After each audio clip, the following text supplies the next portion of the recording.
Hello, hello. Good evening, everyone. I did a live earlier and I hope you could hear me. I'm not sure, but I want to just make sure you can hear my voice because earlier I was talking and I couldn't hear it. So I'm not sure if the feed was okay. So I'm going to still talk about what I wanted to tell you about. And this is write a book for the fun of it. Okay. I haven't been on at all last week, but I've been busy. I was busy doing a lot of things and a lot of stuff, and I neglected to get on. So that's why I'm recording this video as well. And again, write a book just for the fun of it. Okay. I enjoy reading. That's how I'm starting this. I enjoy reading. And my enjoyment of reading started when I was like 10. I read my first novel, and I was so excited to write a book report. And it wasn't something I had to do for class. A teacher saw that I was bored, and I asked her about the books on her bookshelf. This was in fifth grade. And she told me to choose a book, any book I wanted. So I chose a book to read. And I read it in like 2 weeks. After I read the book, I wrote her a book report and I was so excited. And just that's when my imagination was sparked to read. So I looked for good books. I would go to the library with my two sisters and I would pick out a book to read. Every chance, every chance we had to go to the library. I don't remember the library at school in elementary. I don't think we had a big library, or it was just a little elementary books, but I liked novels after I read my first novel. And it was a story about a girl whose father was in the war and he had amnesia and he didn't know who she was, the little princess. They turned it into a movie, and throughout the book, she was looking for her father. She was in like an orphanage because they didn't know who her father was. He couldn't remember her. And finally, they met, of course, at the end, and there was tears. And I was so excited because I was wondering what's going to happen to her. But the point is that I read a story someone decided to write. Everyone has an imagination, whether it's vivid or not. You still imagine things. So, my first point is embrace the absurd. Absurd is in something that's not normal. Okay. Animal Farm was the first book I read that was sort of crazy like that, where the animals talk to each other. The animals could talk in this book. And when I read it, I didn't think about the author that wrote it or why they made the animals talk.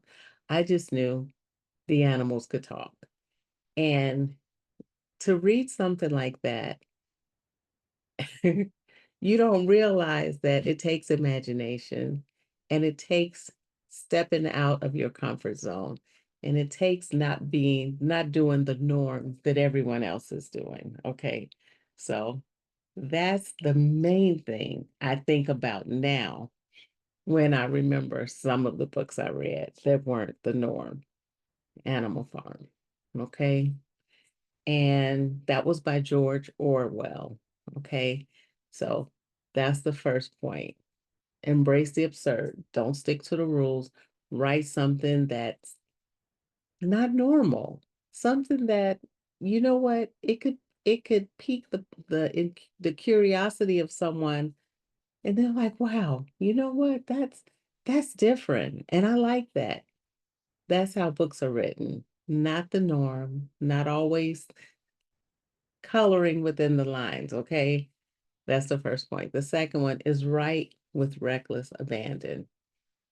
Don't worry about structure, grammar.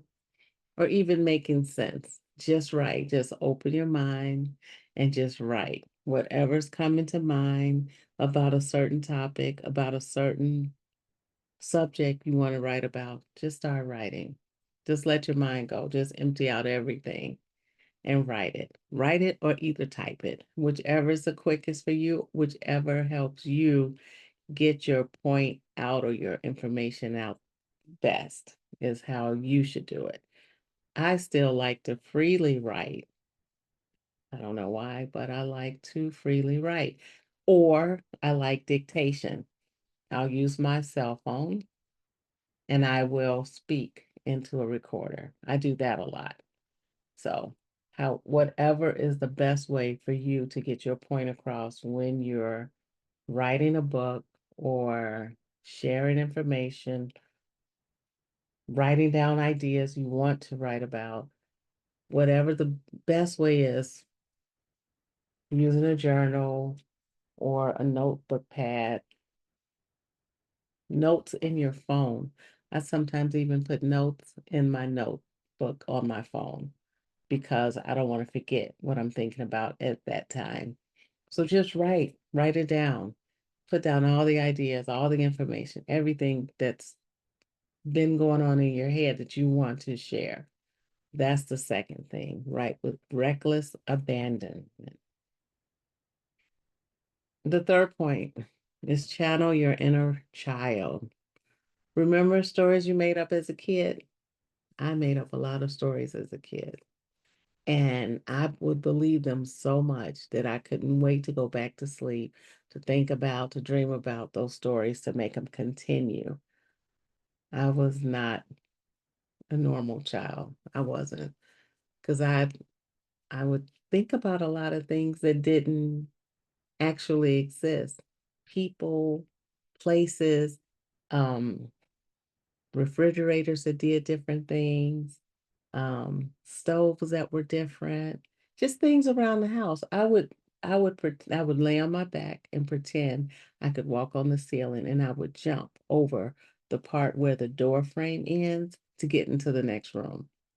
As I lay there, I'm thinking, okay, then I would jump over that maybe 12-inch difference to get into the next room. And then I would jump to go into my imagination was has always been different. So when I started reading, it was easy for me to read a book that wasn't normal.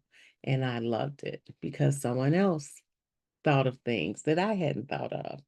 So think about tapping into your inner child, whatever you've dreamt of as a child, or if you still have imagination like that, let it go, write it down, write it into a story, capture your audience. And yes, number three, okay.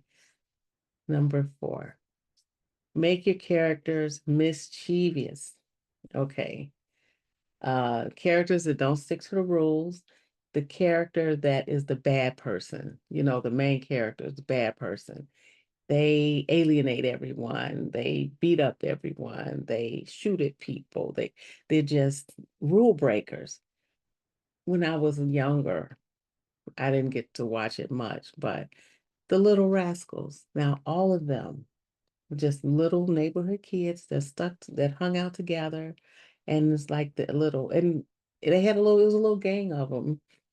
They were all just little bad kids, but it was a show that someone sat down and they wrote about it.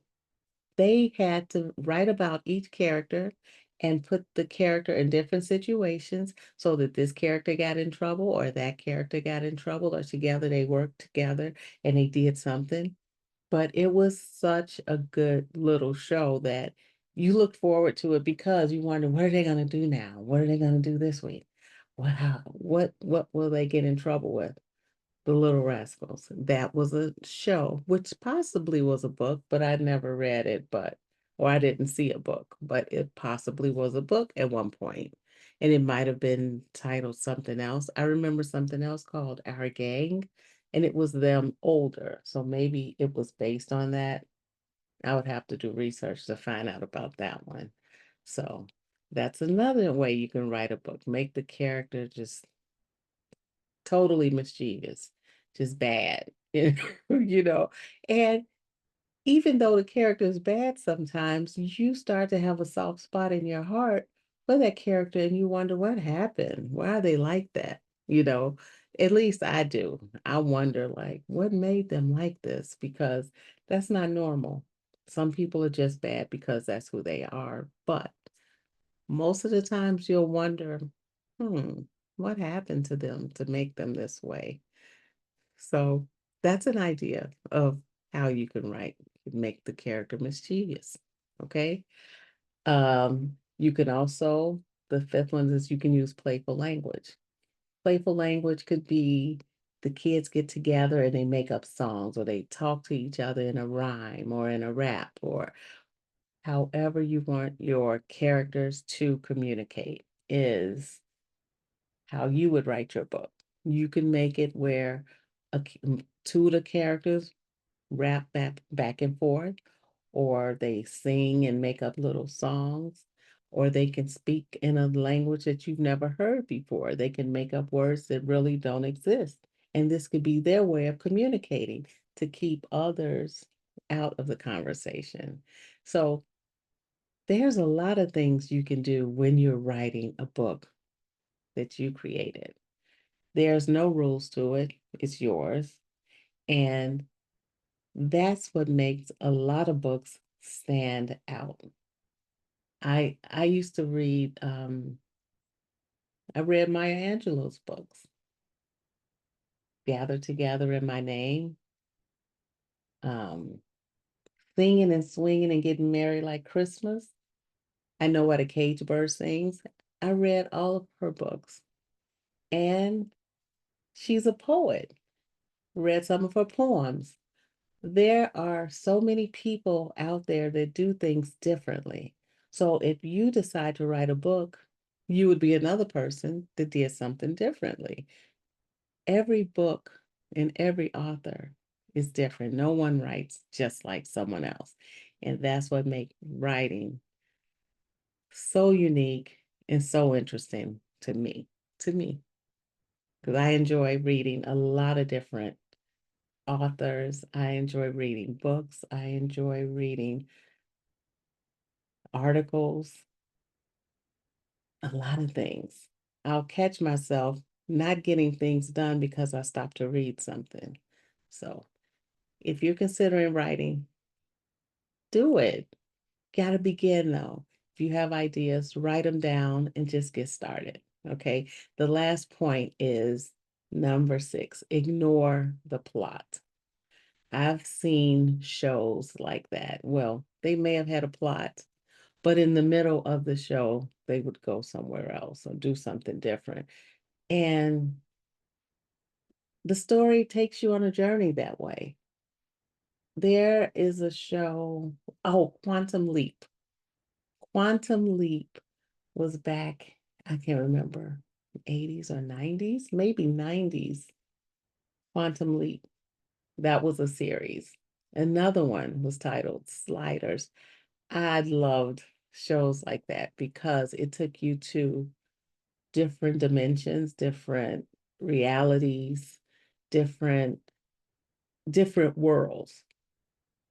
Now, I've never seen another world, but in the imagination of that writer, they made up different worlds with the same characters that did things differently, that behaved differently, which made it so interesting. It's like if you are thinking about something that's not the norm, and you have been thinking about it for a while, maybe it should be your book. Maybe, just saying, just my idea. Maybe that's a book that you can write. Okay? That's it. That's all I wanted to share about those points. Okay? And to also say, this is week 2 of the Black Friday Challenge. It started last Monday, and it's not too late if you still want to sign up to write your book, whatever book you're thinking about writing. The It goes for 16 weeks, and we meet every, every Monday evening. But if you happen to miss class, no worries. It's recorded and it's on in a private Facebook group. So you can listen to last week, you can listen to this week coming up, or you can either be in class.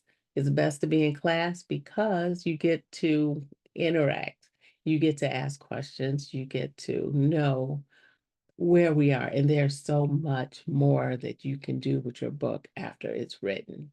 So that's also shared. So that's it. Just wanted to get on and just say hi to everyone and just give you some points and encourage you to just write for the fun of it. Okay. Oh, if you have any comments or comments or questions, leave me a comment or question. I will answer it. Please like and share this video and also turn on notifications. Turn on notifications so you'll be notified when I upload or go live into another video. Thanks again. It's been great talking with you guys, and I'll see you all in the next video. Okay? Goodbye.